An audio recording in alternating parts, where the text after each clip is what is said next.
Guys, it's Clint Locklear from Wolfer Nation, and I've got an email that I want to show you. Now, I thought that I could ask Tom Parr about this when we were up at the Nationals, but it was just so busy at the booth. Every time Tom Parr came by, he talked to my wife, but he didn't get a chance to talk to me. So I had this on my phone, and this is from Larry from Kentucky, and he had this question. So somebody out there probably knows the correct answer for this, so that's the reason I'm doing this video this way. Now, the question is, I bought this trap down in South Alabama. I don't know if it's a drag system or a staking system, so I thought I'd see what you thought. Larry, I hadn't forgot about you, but I knew Tom Parr would know. He's kind of like the guru of everything historical in trapping. So come up and show this, Travis, so you can see. What this is, it's just a trap and a chain, and this has been welded into a loop, and it comes around, so that's probably good.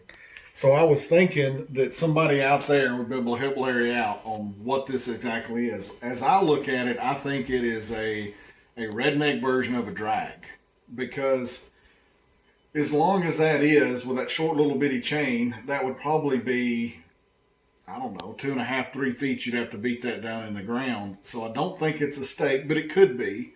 But what I think it is, it's a drag. It's just a homemade drag. Someone probably used for raccoons, and they put it on the side of the creek, and just that big old bar, it's going to get hooked up onto something because it looks like it's 1/2 inch rebar. So, but if anybody out there knows that have seen, because I've seen this exact same thing before, so this is a thing of something.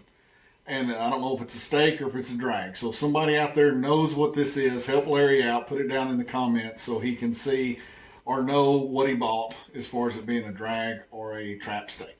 All right. Thank y'all.